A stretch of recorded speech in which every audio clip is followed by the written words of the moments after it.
El misterio de 1709, el año en que se congeló toda Europa.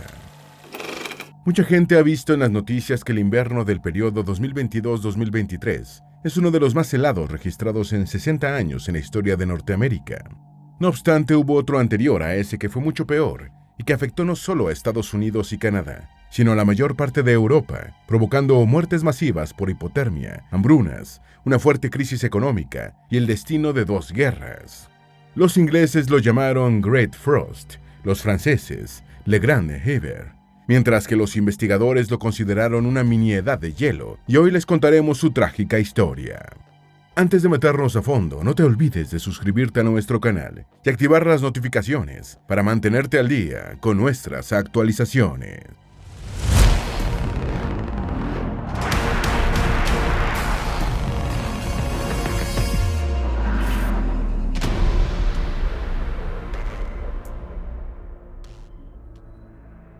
El termoscopio.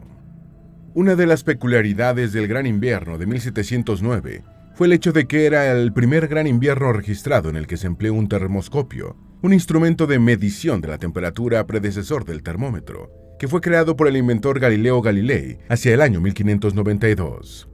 Dicho instrumento fue perfeccionado por el médico Santorio Santorio, un amigo de Galileo Galilei, quien le añadió una graduación numérica al termoscopio para medir la temperatura de manera más precisa en el año 1612. El termoscopio fue construido utilizando una pequeña jarra llena de agua, donde se introducía verticalmente uno de los extremos de una varilla cilíndrica, hueca de vidrio, unida a una gran ampolla de cristal en su parte superior. La columna de agua situada abajo subía o disminuía, dependiendo de los cambios de temperatura del aire. Los mares congelados. En Londres se congeló el río Támesis, lo que motivó a la creación de una de las ferias heladas más grandes, con miles de londinenses reunidos para beber, patinar y divertirse en el novedoso espacio abierto. Sin embargo, la alegría no duró, ya que la helada continuó durante mucho más tiempo que las olas de frío anteriores. Los canales y el puerto de Ámsterdam también se congelaron. En Francia, los ríos, la red de canales y los puertos se congelaron, y la nieve bloqueó las carreteras. En España, el río Ebro corrió una suerte similar. Lo mismo pasó tanto en el puerto de Marsella como en la costa mediterránea, y en varios puntos a lo largo de los ríos Ródano y Garona, donde el hielo pudo soportar el peso de un gran número de carruajes cargados, lo que sitúa en torno a los 28 centímetros de espesor. El mar Báltico, por su parte, también estuvo sólido durante 4 meses completos, permitiendo que los viajeros lo cruzaran a pie o a caballo desde Dinamarca a Suecia o Noruega. Lo mismo ocurrió con casi todos los ríos del norte y centro de Europa, e incluso con las aguas termales de Aquisgrán, en la actual Alemania. En el Adriático, la helada dejó numerosos barcos atrapados en el hielo, cuyas tripulaciones perecieron debido al hambre y a la hipotermia. Roma y Florencia quedaron completamente aisladas del mundo por las fuertes nevadas. En Venecia, se utilizaron patines de hielo en lugar de las góndolas habituales para moverse por la ciudad. Los niños que devoran niños. Entre el 5 y 6 de enero de 1709, se registraron temperaturas que en las graduaciones actuales equivalen a -5 grados Fahrenheit.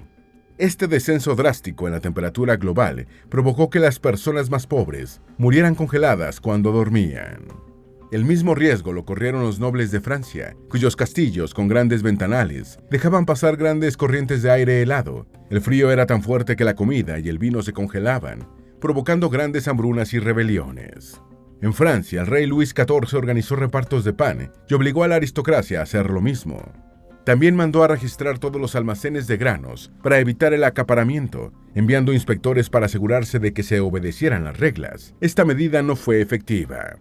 Y como si todo eso no bastara, los campesinos que se habían visto obligados a comer sopa hecha con helechos formaron bandas por los caminos de toda Europa, que asaltaban panaderías, emboscaban convoyes de cereales, y atacaban a los viajeros y carruajes en busca de algo para comer.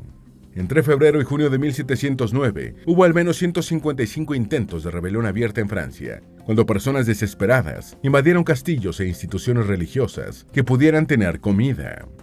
La hambruna se volvió tan mala que la cuñada del rey francés escribió una carta en la que decía que los niños se devoraban unos a otros.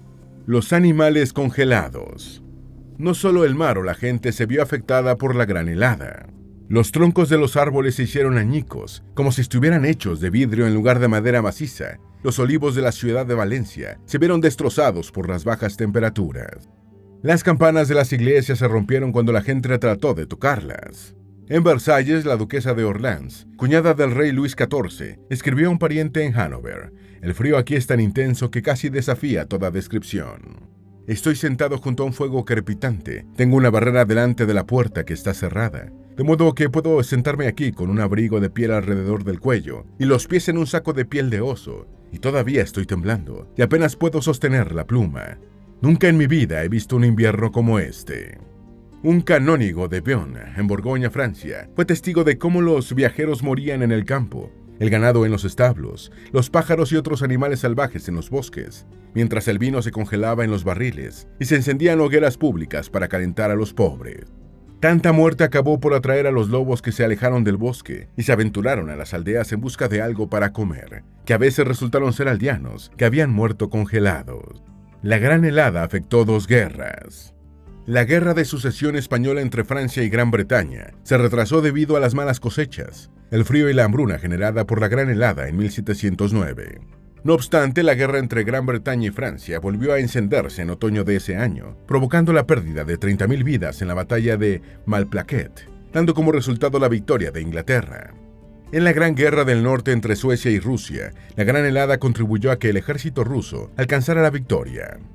Las tormentas y heladas invernales repentinas mataron a cerca de 2.000 soldados del ejército sueco dirigido por el rey Carlos XII.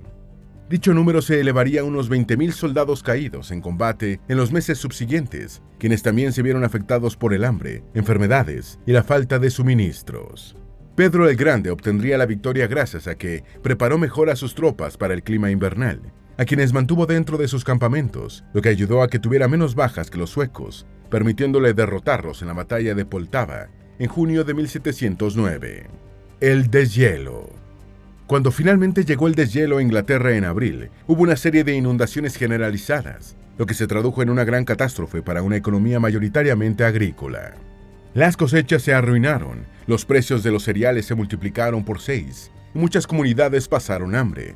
El Producto Interno Bruto per cápita se redujo en un 23% y no se recuperó por completo sino hasta una década después. Se estima que del millón de muertos provocados directa o indirectamente por la gran helada en Europa, hubo un total de 600.000 muertos nada más en Francia. El investigador Leroy Ladurie estima que en Francia hubo alrededor de 100.000 personas muertas por hipotermia. Unas 200.000 murieron en la hambruna que siguió al deshielo, así como otras 300.000 muertes provocadas por enfermedades como la fiebre tifoidea, la viruela, el sarampión, la disentería e incluso el escorbuto al año siguiente. También hubo muertes provocadas por comer alimentos en mal estado y por reingestión de carroña. A la pérdida total de campos y ganados que dejaba al grueso de la población en una situación de hambruna, hay que sumar la aparición de una epidemia de gripe, que se extendió por el continente entre 1709 y 1710 y llegó hasta el Imperio Otomano. Disminución de la actividad solar. Durante mucho tiempo la causa del gran invierno de 1709 ha sido un gran enigma para muchos investigadores. No obstante, ese no ha impedido ciertas hipótesis. De acuerdo con la NASA, es posible que haya ocurrido un fenómeno llamado mínimo de Maunder en el periodo comprendido entre 1645 y 1715, en el que hubo menos actividad de las manchas solares, provocando menos ozono, lo que afectó la presión del aire y desembocó en un enfriamiento global de la Tierra. En 2010, el físico solar del Centro de Investigación, AIMS de la NASA, David Hathaway, escribió que hay buena evidencia, hasta cierto punto, de que la actividad en la superficie del Sol podría causar fluctuaciones en la temperatura de la Tierra, y que estos ciclos solares ocurren aproximadamente cada 11 años, pero siempre son variables. Algunos científicos sugieren que hubo un periodo de alrededor de 70 años en el que la actividad de las manchas solares casi se detuvo, y fue un periodo que se correspondía no solo con los años fríos, sino con la llamada pequeña edad de hielo. No obstante, dicha teoría ha sido criticada por investigadores como George Follner, del Instituto de Investigación sobre el Cambio Climático de Potsdam, quien señala que las manchas solares tienen un impacto insignificante en la temperatura general de la Tierra, especialmente cuando se compara con el calentamiento global y el impacto que la humanidad ha tenido. Follner sugiere que otro periodo de disminución de la actividad, como el que se vio alrededor de la congelación de 1709, solo reduciría la temperatura promedio alrededor de 0,1 grados Celsius. Los volcanes y el hielo ártico. Existe otra teoría que plantea que todo comenzó unos 4 siglos antes, con una serie de erupciones volcánicas que comenzaron a finales del siglo XIII. En un estudio realizado por la Universidad de Colorado, se descubrió que varios volcanes masivos tales como el Teide, en las Islas Canarias, el Santorini, en el Mediterráneo Oriental, y el Vesubio, cerca de Nápoles, entraron en erupción entre 1250 y 1300, llenando la atmósfera con partículas de ceniza que repelían la luz solar lejos del planeta, lo que generó un descenso gradual de las temperaturas, que resultó en una expansión de los casquetes polares y a su vez provocó que las temperaturas siguieran bajando hasta llegar a un punto crítico en el año de 1709. Otro grupo de investigadores que observó los patrones climáticos desde el comienzo de la pequeña edad de hielo encontró evidencia de que una gran parte del hielo marino había abandonado el océano Ártico y se había dirigido a climas más cálidos de forma continua durante los siguientes 100 años. Esto pudo haber tenido impacto en las corrientes oceánicas y de viento, lo que habría bastado para provocar el gran invierno del año 1709. Sin embargo, también existen dudas, y dicen que el periodo de enfriamiento simplemente no habría sido suficiente para hacer el tipo de diferencia que vio el mundo. Por otro lado, no se puede descartar la posibilidad de que el invierno de 1709 haya sido el resultado de una convergencia de los 3 fenómenos: la falta de actividad de las manchas solares, el efecto invernadero de los volcanes y los desprendimientos de hielo ártico. O que no hubiera sido alguno de esos fenómenos, sino otro factor implicado que aún no se ha estudiado. Aún son muchos los fenómenos naturales ocurridos en el pasado que no tienen explicación científica certera.